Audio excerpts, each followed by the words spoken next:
¿Usted imaginó alguna vez a López Obrador burlándose de una manifestación de trabajadores que salieron a la calle y están en paro nacional para defender sus derechos y prestaciones? Pues eso es lo que estamos viendo hoy en día. Esta mañana, este viernes en la mañana, el presidente dijo que era una vergüenza salir a defender privilegios. Ese es el argumento central que ha utilizado en Palacio Nacional para descalificar a 55,000 trabajadores del Poder Judicial.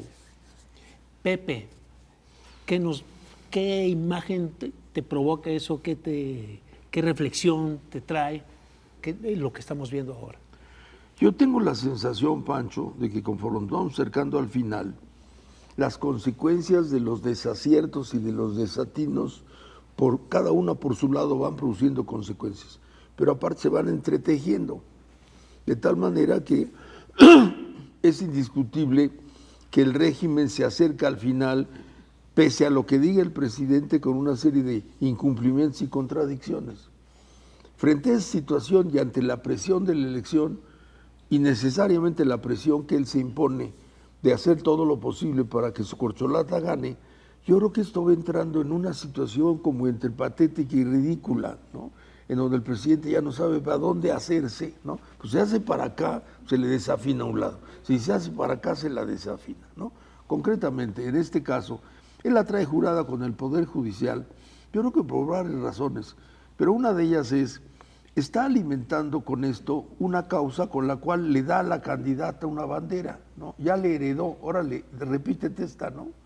Entonces estamos en la lucha contra un poder que es injusto, no sé qué, no sé cuánto. Por otro lado, ve ahí la posibilidad de hacerse de una lana que buena falta le hace. El problema es que entra en colisión, como tú dices, ¿no? Bastaría con leer un poquito lo del fideicomisos para darse cuenta que está afectando intereses de los trabajadores. Por supuesto. Sin embargo, él no quiere abandonar la tesis de que en realidad está afectando los intereses de los privilegiados, de los magistrados, de los ministros. Es una serie de contradicciones que lo va llevando en este zigzag. Lo que tú dices, pues es un ridículo. O sea, el defensor de los pobres, de los trabajadores, ahora se burla de ellos, ¿no? Sí, pero se burla como y tú dices, los descalifica y los trata mal. Como tú dices, pero ¿cómo, no? Está circulando en las redes el día que él juró ante el Tribunal Electoral, cuando le fue conferido, digamos, el reconocido el triunfo, ¿no? ¿Te acordás del discurso, no? No intervendré, no me meteré, respetaré, se acabe. Bueno, ese es otro ridículo. Pues no, que no, ¿no?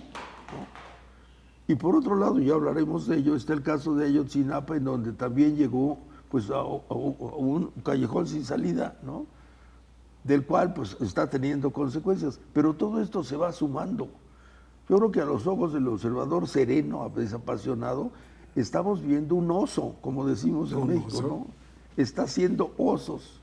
Por su parte, la corcholata pues también tiene que moverse según le marca el operador, ¿no? Y todos vamos así, pero del lado de la oposición no estamos diferentes, ¿no? Promoviendo ahorita una reforma para bajar la edad a los 60, con los problemas económicos y financieros 65. Que tiene. Sí, la de 60 es Xochitl, 65, dijo. La única lógica posible es, yo te doy más, yo te doy más. O sea, ella es la subasta por el voto. Yo lo que veo en general es, estamos viendo osos por todos lados. Qué poca clase de la clase política, qué poca congruencia, ¿no? Estamos ya, cada quien va viendo la salida por donde puede. Esa es la sensación que a mí me da.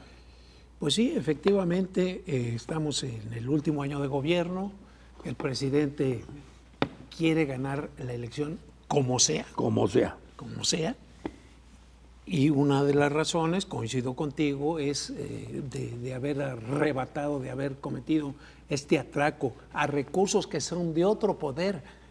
De otro poder. Él puede disolver los recursos, eliminarlos, extinguirlos, los que son del Ejecutivo, como lo hizo casi al inicio de su sexenio. Hasta que se los acabó. Como ya se acabaron, acabó el fondo de estabilización que había con los excedentes petroleros. Ahora, pues como ya no tiene, echa mano de recursos que son de otro poder. Y ahí, como te explico, que es una flagrante violación a la división de poderes. Pero aquí parece que no nos importa. Si aplastan al Poder Judicial, el Ejecutivo, nadie se mueve. Vamos a ver el domingo. El domingo es la prueba. ¿Cuánta gente va a salir a la calle a protestar, a solidarizarse con los trabajadores del Poder Judicial por esta causa que no se justifica por ningún lado? Dice que los va a dar para becas. No conozco gobierno más opaco que este. El 85% de todos los contratos que se firman son adjudicación directa, no pasan por el tamiz que deberían de, Claro. digo, para comprobar a dónde van esos recursos. No sabemos dónde está, por ejemplo, están endeudándose por casi 2 billones de pesos para el 24, adicionales a lo que tenemos, 2 billones. Adicionales a los que no hemos ido endeudando, Sí. órale, aviéntale el resto. En proyecto de inversión física y financiera es de 1.900.000.000 y tantos. ¿Y el otro billón? ¿A dónde está? ¿A dónde va a ir ese otro billón? Y la gente, pues no se entera de todos estos chanchullos. Claro que A ellos les dan números en grueso y pues como se habla de tantos y tantos y tantos millones, pues todo se diluye. Y no se Claro. da. Pero ahí está el tema. Una de las principales preocupaciones de la ley de ingresos y el presupuesto de egresos es este punto de que se va a ampliar el déficit a casi 5%, se va casi a duplicar el déficit. Hasta ahora había disciplina financiera, austeridad, de ahí una buena situación de la macroeconomía, porque él presume mucho que hacia abajo ha mejorado la situación. Sin embargo, pues el propio INEGI sacó que alrededor de 500.000 de personas se sumaron a la pobreza extrema, aunque hay que equilibrar, aunque efectivamente personas de pobreza, no extrema, las personas en pobreza, que no tienen los elementos básicos, pues esas sí disminuyeron, no vamos a quitarle ese mérito. Y ahí está el tema de, todo está enfocado este año, Pepe, a no bajarle un centavo a los programas sociales, Claro. descuidando otros rubros que son igualmente importantes, porque no solo es repartir dinero, hay que hacer producir, hay que avanzar, hay que hacer crecer este país, hay que crear riqueza para tener que repartir. Pero bueno, los ingresos, te digo, están a la baja, se ve en el presupuesto de ingresos. Así es. En la ley de ingresos, pues ya le calculan a la baja, se prevé una caída de la recaudación fiscal y ponen además, fíjate, como 20 tantos dólares abajo en la proyección del petróleo, esa diferencia en que la van a emplear, ¿sí? En fin, hay tantas y tantas cosas que aquí podríamos criticar. Tocaste el punto de Alejandro Encinas. A mí no se me sale de la cabeza que lo quitaron por presiones del ejército, por presiones de las Fuerzas Armadas. Todo mundo aquí sabemos que Encinas es uno de los pocas figuras del gabinete que sí levantó el dedo índice para apuntar hacia los militares. En el caso Ayotzinapa, que es un pendiente, es un compromiso que hizo López Obrador al principio de entregarles a los padres la verdad y encontrar los restos de sus hijos, porque difícilmente están vivos, ¿no? Pues no se cumplió esa promesa, se inventaron otra verdad histórica que pues no difieren mucho de la que dio a conocer Murillo Karam, quien por cierto está jugando el papel de chivo expiatorio. Es un hombre que está muy grande, está enfermo y está pagando los platos rotos de ese tema que es Ayotzinapa. Ya tiene 2 años preso.